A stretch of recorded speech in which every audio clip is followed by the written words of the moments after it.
I'm Kate Shea, Senior Editor and Manager of Digital Content at Event Marketer, and we are fresh off of our LinkedIn Live discussion on festival activations, which served as the very first digital class of our Experiential Marketing Month program, taking place all month long, in person and online, and covering a range of topics from sports sponsorship to trade shows to measurement. And for our festival discussion, I was lucky enough to be joined by Kim Haney, Director Experiential Marketing at Pernod Ricard USA, Demi Huang, Experiential and Entertainment Marketing Manager at Shein, and Blake Kostka, Senior Director of Music Festivals and On-Premise Events at Red Bull America. We hope you enjoy the conversation and save the date for our next LinkedIn Live on sports sponsorships taking place October 13th. Without further ado, let's kick things off here. So I thought start by talking about what are the biggest factors you consider when choosing which festivals to partnership and kind of what that partnership scene looks like these days. So Kim, did you want to kick us off? Yeah, of course. For us, when we look to a festival to solve a business problem, I work across a portfolio of spirits brands. Every one of them has a different personality. Every one of them has a different problem to solve. But I think when we look at festivals, it's, who are the consumers we're trying to reach? Who are the consumers at that festival? To that, which brand makes the most sense? What's our purpose? Are we looking for liquid to lips and sampling and an awareness play? Are we looking for a big, PR earn moment? Are we launching a product? So I think we have a number of factors that go into play. Also we think about what brands make sense from a consumption standpoint. Are consumers drinking this product at a festival? If you're looking at tequila, yes, of course. If you're looking at some of our, our dark spirits outside of, a standard whiskey, you might have a bit of a different discussion. So, there's so many different factors that go in from brand to what we're trying to accomplish. I don't know if anybody else wanted to weigh in there.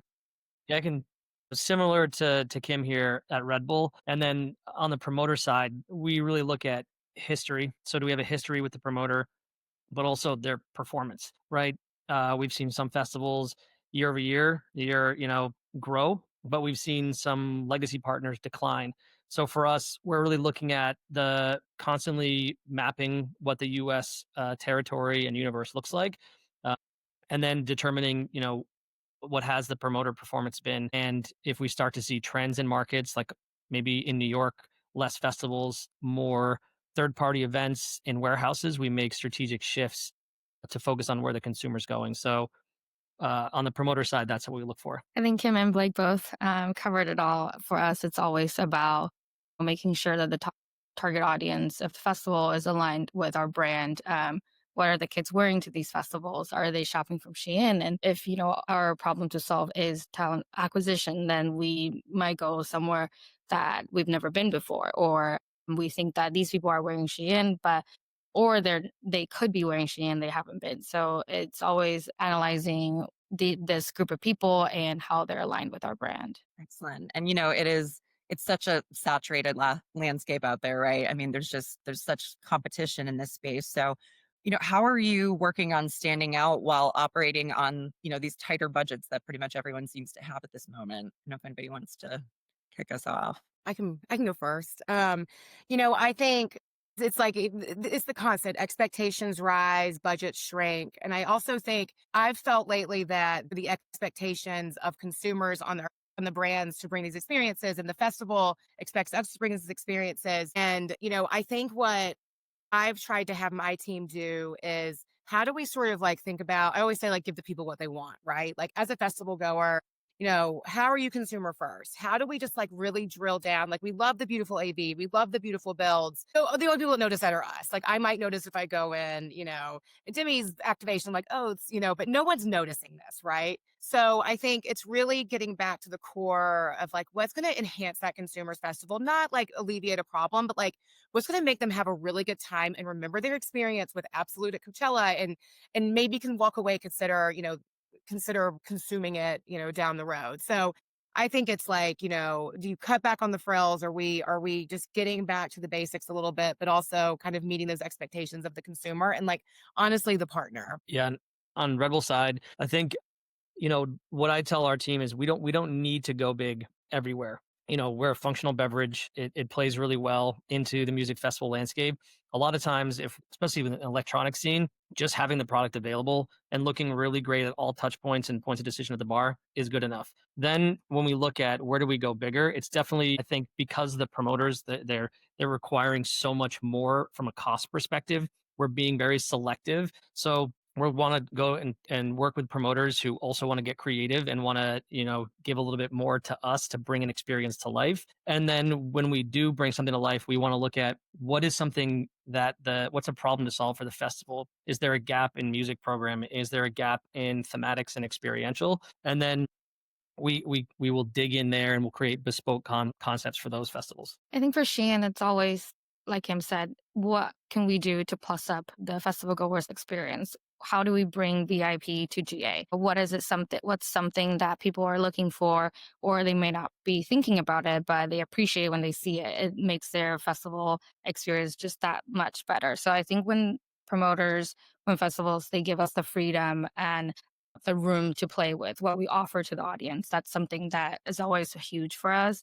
And another thing is, it's a crowded space, like you said. So what we look to them and we appreciate when promoters are being very collaborative in a way where they hear our needs and hear our KPIs, and they come up with unique, suggestions, different things, like maybe it's connecting to a talent, or maybe it's co-creating a social piece that really speaks to the audience. And putting brand presence in a very organic way is something that we always look for and hope for. And it's rare for festivals, to put in that extra mile to work with you.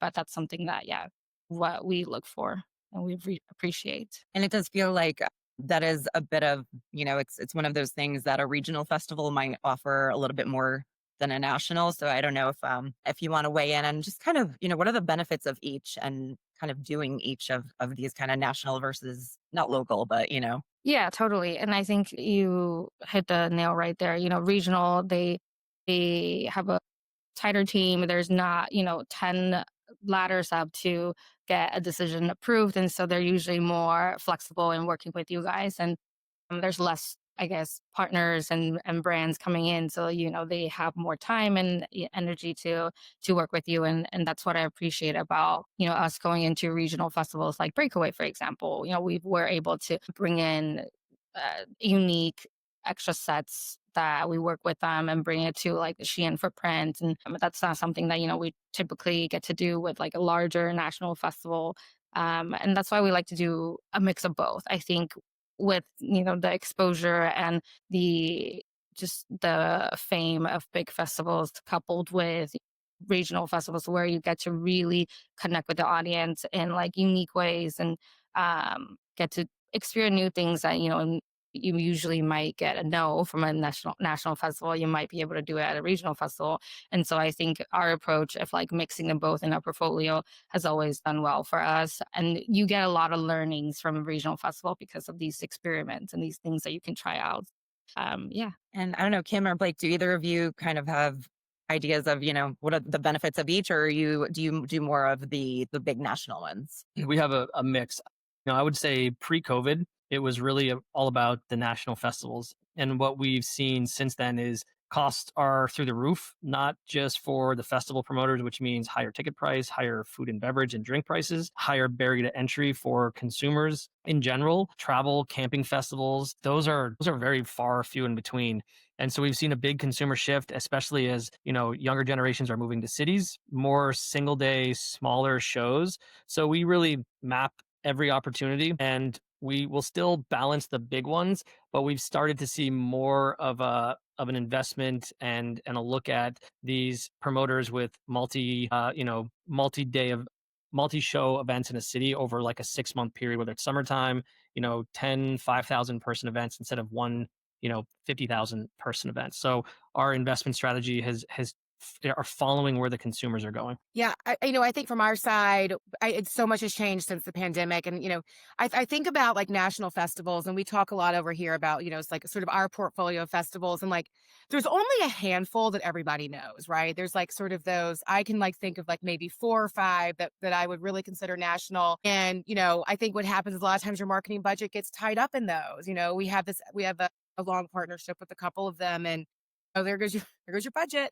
But I think what's so refreshing are these smaller festivals. You've got consumers that are there because they want to hear the music and they want to experience the brands.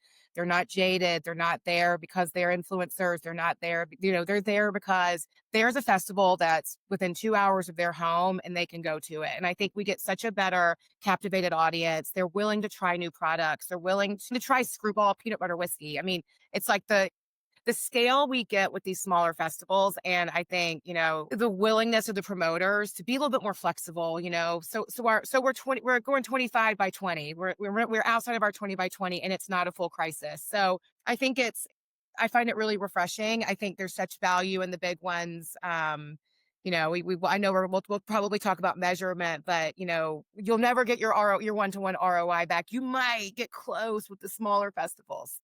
I do think I do think there's a value, and I think we're hoping to start to see a little bit of a shift where we can get to more festivals versus being tied up in just a couple stuff. And even it's also the audience. So before it was, the big national festivals had the big social media following. Now artists are much more active, creators are much more active. So we don't look at things as national or regional because there can be a really small event that has massive national or global media impact based on, is it an artist curated festival? Is there a certain creator there with a large following? So that dynamic has shifted drastically, and we have to consider that when we make investments. And as Kim was saying, we've got to talk about measurement here, right? So what are some of the metrics you're using to gauge the success of these sponsorships, and does that change based on if it's a bigger festival or not? Any thoughts? I'll take this one first. I feel like this is all I talk about. I mean, I've been doing this for so long, and like we have not figured it out yet. Like, can we just let it go? It's like we have to talk about measurement. But no, we make these huge investments. I think for us, it's obviously we measure footfall, data capture, first party data capture, all time. We get all that depletions. We have on-site sales. So we're selling our product, not only in our activation, but throughout the festival. But I think, this year we wanted to dig a little deeper in some of our larger partnerships. We pulled in our sort of our analytics team and we did brand lift studies. We did, CRM, like a CRM study. We were talking to the consumers that came through our activations, and we really invested. And I think what was so refreshing is we saw, an increase in household penetration. We saw an increase in purchase intent. And these are things that you have to invest to measure these things, right? It's not something that like I can figure out. It's something that I have to bring,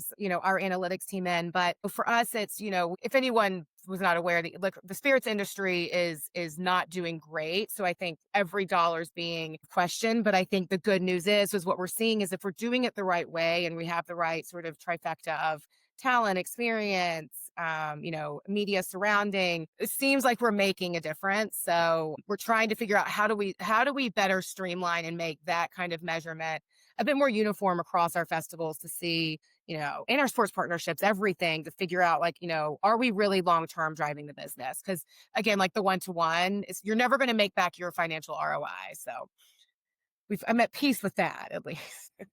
Yeah. I mean, mimicking what Kim said, we measure all the impact on site and also off site, right?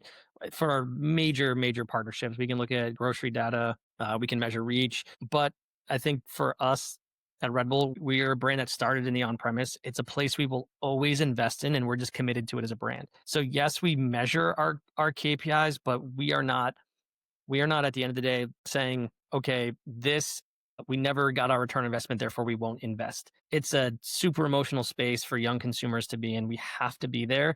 If we're not there, competition will step in. So we're also in that same boat where we have, I would say, soft to medium KPIs, but nothing that's so drastic that we're measuring every single dollar, or else you'll drive yourself crazy. I think when we were prepping this session, this is where it kind of turned into a therapy session because all of it echoed, like KPI is a thing, but, we do what we can. But for us, and lift this is a huge one. We always, find in our survey, like, after this experience, how have your perception of our brand changed? And we've always, we've been lucky enough to always see a lift in that. And I think that is important for a fairly young brand like Shein.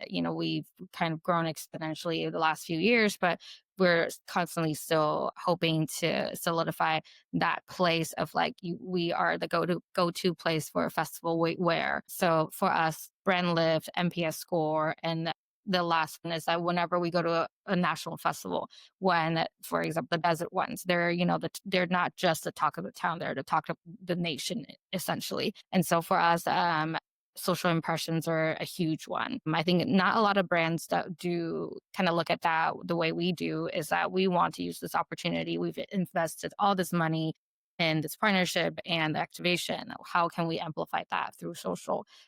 So from March, I would say like early March till maybe late May, our feed is filled with festival content, right? The biggest time of festival season, and it sometimes goes into like later in the summer, but for us that's where we really hammer in on festival content, festival fashion. And so for us, impressions and what the festival's side and the artist side or influencer partnerships that we do through these festivals that can bring us. So yeah, impression is a big one for us. Great. And, this is kind of in a similar vein, but let's talk about the cost of doing business. Like how are you negotiating partnerships these days? What are your tactics? What are your go-tos? I mean, what I've told my team is first and foremost, don't be afraid to say no and walk away. So I can't go into like all the details in our team, but the amount of opportunity out there, and if you really take the time to map and segment out all of the single day shows, music festivals, types of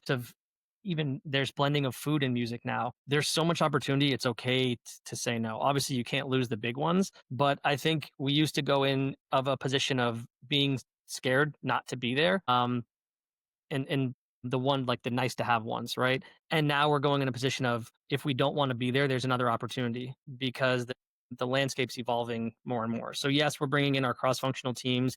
We're asking for additional benefits that maybe have lower costs on the promoter side to help us squeeze more. But the cost of doing business is getting pretty unsustainable. Every year we're seeing a reduction in ticket percentage based on listing fee, less visibility at the point of decision, smaller footprint sizes, weaker exclusivity, and more brands. And eventually what's happening is it's just not worth it. So then we'll go back to this regional conversation and we'll seek value elsewhere. So that's what I told my team is, hey, don't be scared to just say no. I think that's a really good advice. I think we're sort of seeing all the same things, and it's because when you walk away, someone else is going to come in there, and it's going to hurt the first year. But see, this is where we go to the therapy session. But then it's all going to be okay. But yeah, I think for us, for the spirits category, talk about crowded, you've got canned cocktail, so you go get the rum category, you've got to get rum and you've got to get the RTD cocktails.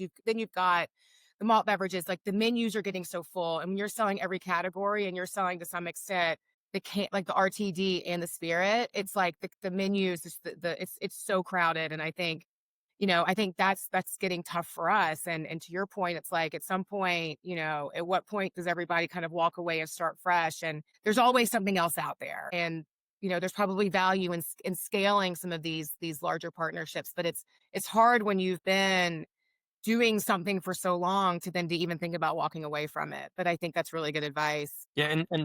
And a lot of in the beverage category specifically, it's evolved so much, not just in non-alcoholic, but in alcoholic. And a lot of these new brands that are being, scooped up and invested in, publicly traded, they're scaling and they have fast cash. So it's easy for the promoters to go and extract that value and get an overpayment. It's not so a lot of new brands are willing to pay money because they don't know what the market value is. And I also see that as not sustainable. So as Kim said, we'll take a step back and let people invest. That cash will run out and we're there. So the market, I've been in the role for festivals since 2013.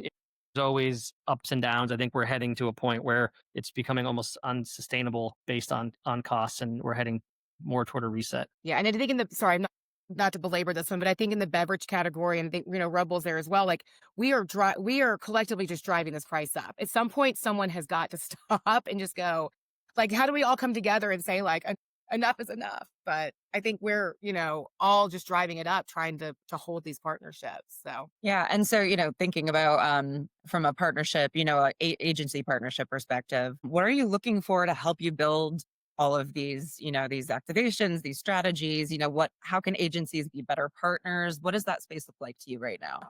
I guess I'll take this one. I think for us, we have a very unique policy at Shein where, we don't have a agency of record. So each time we want to do something, we unfortunately have to go through the RFP process and we bring in new partners. So of course, our legacy partners, people that we've worked with, will go to them and we'll let them know the RFP is coming. And then a lot of times I'm also always looking for a new partner. For us, it's always refreshing ideas, right? Because I've done this for, not as long as like Blake and Kim, but I've been doing this for 5, 6 years now. And each year we try to do something new and different while staying true and while keeping what we know the audience like to see from us, but what's something that, that could be surprising and a new, pleasant experience for our customers. That's something that I'm always looking for because we've done so many of these festivals and we know what they like.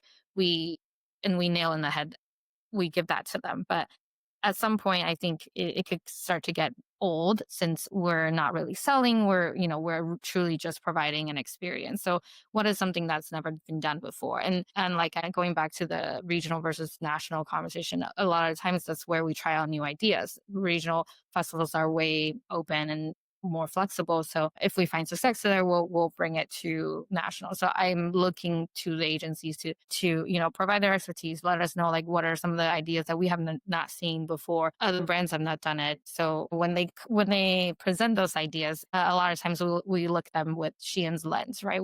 We know what our audience is like. So then we can look at that and say that will work. That will be something, refreshing but we know our audience will love it. So it's how do we, and also we also look to the agency to be really, have their pulse on trend because each year, for example, we bring our Shein Saloon to Stagecoach every single year, but each year there is a new theme. And what is it that is trending this year? We want to be on theme with, the festival being a Western festival, country festival, but we also want that trendy element infused. What are the colors that people are wearing this year? So yeah, and a lot of staying on trend and a lot of innovating ideas. And what do we, as far as, how agencies can be better partners, any thoughts there? What can be improved at this point? Our companies like Demi's, like we don't have agencies on record. We don't have to take everything to RFP, which is nice.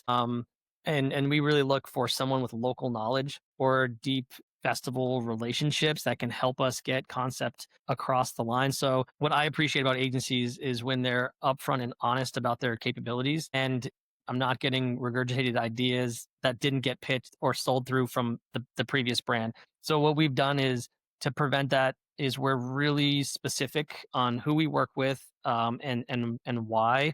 And then we create very, very detailed briefs and really want complete control. So we go through the ideation first on our side, industry knowledge, we tap industry experts, we build the brief, and then we look to them to more like local knowledge contacts on the ground that can make production and operations much easier and much less expensive. Or if they have really strong relationships with the promoters that can help get things across the lines.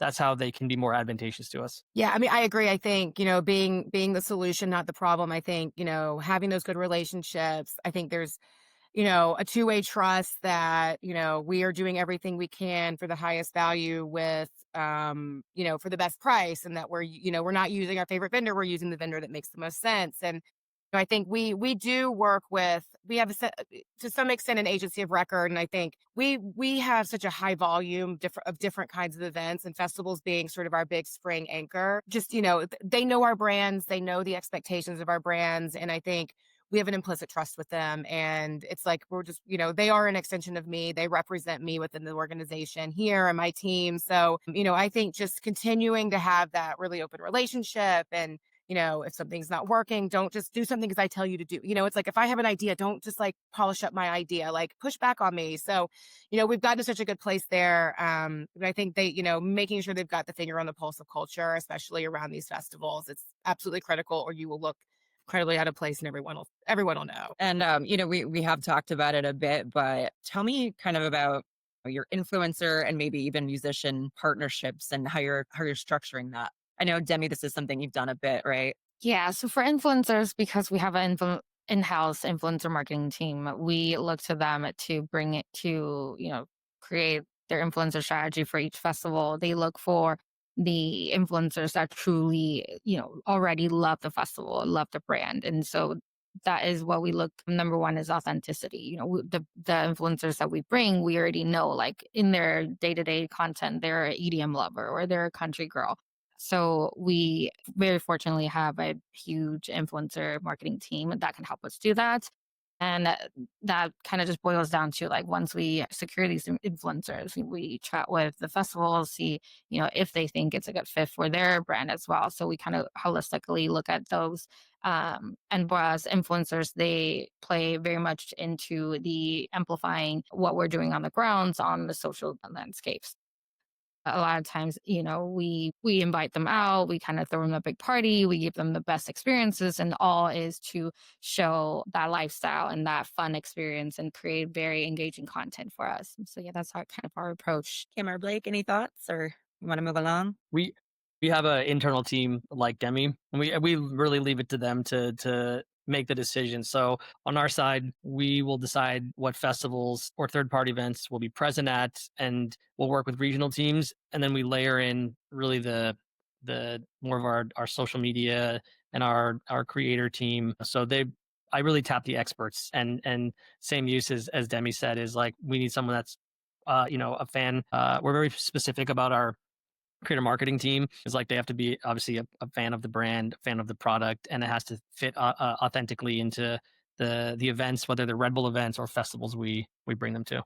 And there needs to be a story. I equally leave it to the experts. Last year, we actually built our experience around our talent for one of our festivals. Sometimes there's a bit more of an involvement, but again, we go through a heavy vetting. There's a lot of LDA compliance and discus compliance that is required in the spirits industry.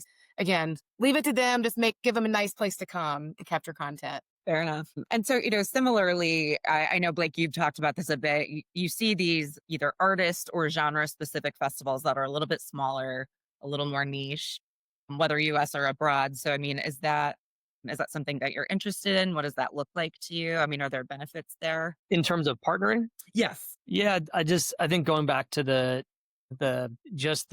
conversation earlier about where we are right now economically over the past few years, the barrier to entry is so much less. If I'm a young kid in my 20s and I'm in a city, am I going to spend $600 for a 3-day festival, or am I going to pregame with my friends in my apartment, share an Uber, go to a outdoor open air event for a $60 ticket? Those average maybe $50 a head, and then you're sleeping in your bed that night. And so for us, it's just watching all. And I mean, you see them across markets like Miami, New York, Chicago, Arizona, LA, San Francisco. More and more, either venue owners are now kind of branching out to do series. And so yeah, it's some of these same markets we've seen ticket sales decline for the major promoters. So I think it's just the bigger festivals are becoming too expensive, and the food and drink and beverage and tickets. And so we're shifting our focus where the consumers are going. So it's definitely valuable for us. And those are more distribution plays. We're not, it's their single day shows, 5-hour, 6-hour sets. Great. Anybody else? We can move along. The other thing, I think all of you have experience with is, the big desert festivals. I mean, Coachella and Stagecoach.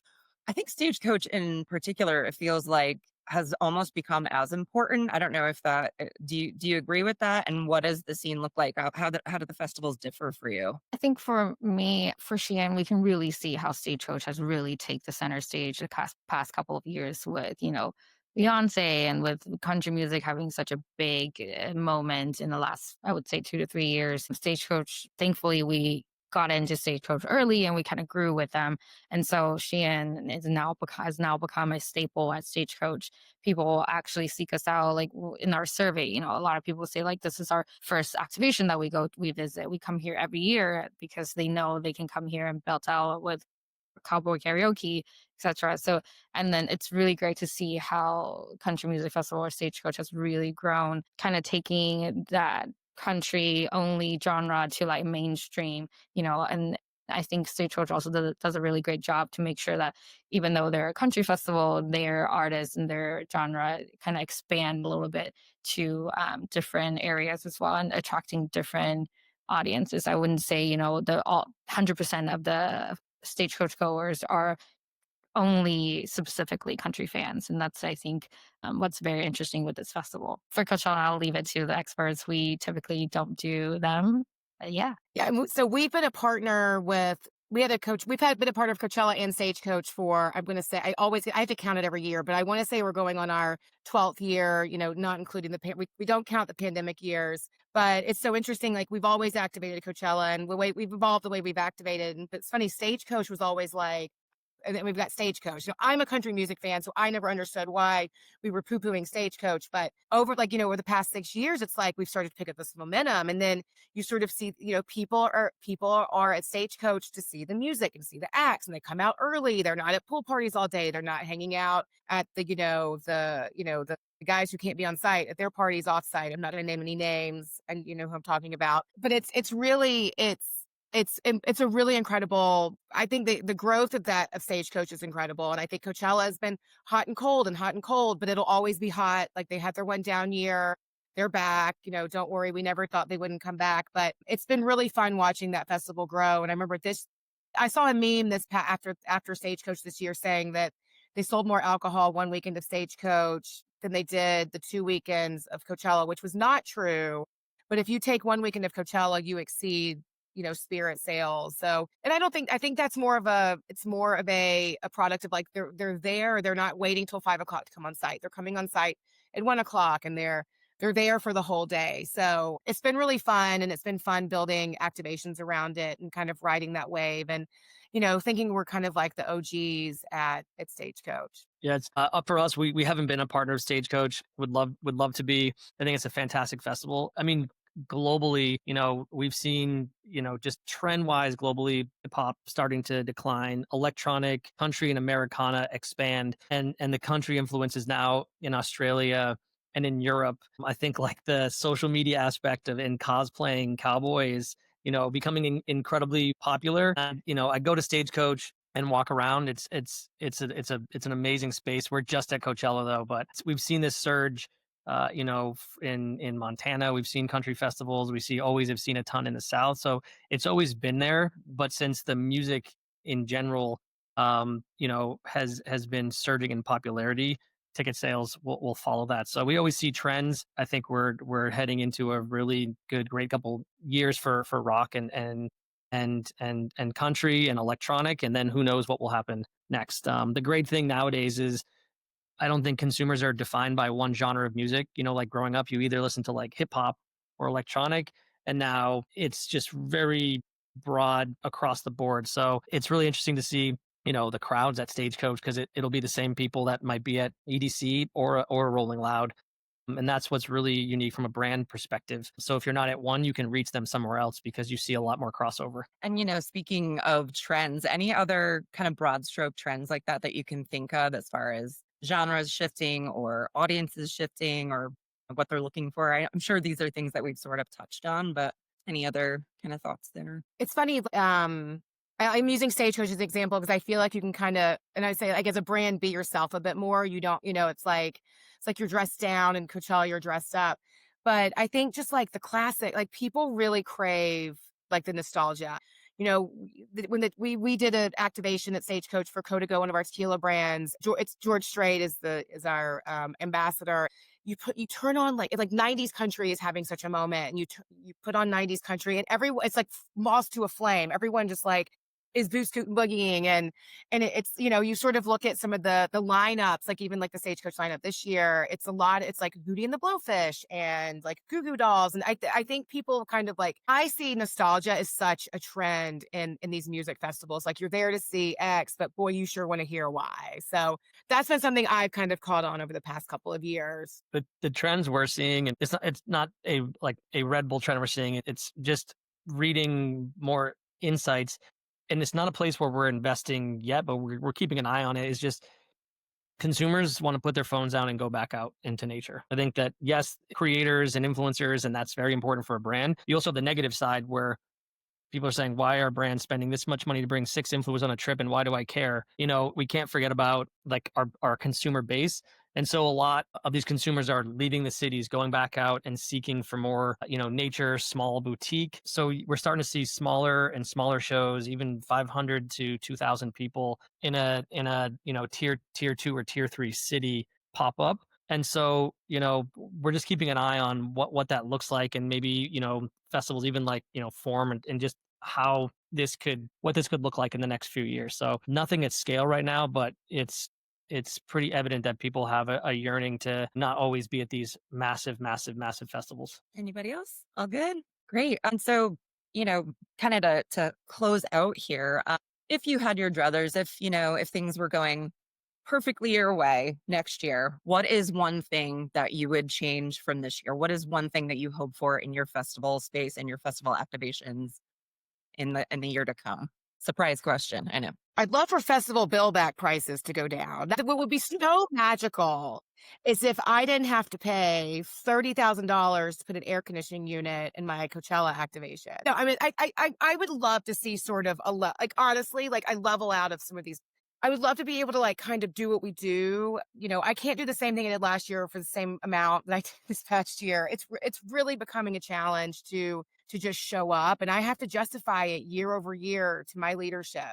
I think from a functional standpoint, I would love to just see that kind of come to an end. But then I think, I think I want people to go out and have fun. I feel like we've become such a culture that's like, I think they are starting to come out again. But I want everybody to come out, like have a cocktail, like let's go buy a drink, like keep me going here, guys, but responsibly, of course. Yeah. I think on our side, it always is, I would say, not I think it's like tough to see after festival is consumers say, I wish I knew that this activation was here, I would have gone. And the amount of time that you invest, we're already finished our 2026 planning. So we're already moving into creative ideation and feasibility. And it goes back to like the sponsorship benefits and driving awareness in the pre. It's such a crowded space. It's really hard for consumers to know what is at the festival for them to take full advantage. So if there is downtime and they do want to go to Shein activation or a brand of Pernod Ricard or Red Bull, like they should know what's available and they should have that opportunity. And a lot of times they don't, because there's just too much going on. It's like paralysis from analysis. There's so much. So I wish there was probably like a better way for us to communicate to consumers what we have for them and why it might be interesting for them to show up. Because we put a lot of effort into thinking about what they would want and how it's beneficial for them. I'm nodding my head like crazy because that really drove it home for us too. It's always like, I wish we know Shein was there. I wish, and a lot of time it is, always a push and pull with getting more real estate on the festival social and all that. So if I would say one thing is that we can open that conversation up a little bit more, because I do think, the consumers, they want to go to the festival's Instagram and they want to see the coverage of the artists, the performances, but also they want to know what's going on, what's happening. What are the other things that they can seek out? What are the little plus up experiences like our saloon or a speakeasy, etc. So if those are the things that we can talk to the festival more, that would be awesome. Love it. Well, I think that concludes the therapy session for today, my friends, but maybe we can do this again sometime soon. Thank you, everyone, for tuning in. We appreciate it. Big shout out one more time to Kim, Demi, and Blake for all of your insights. And be sure to catch our next LinkedIn Live digital class. It'll be on sports sponsorship on October 13th. And thanks for tuning in, everyone. Thanks.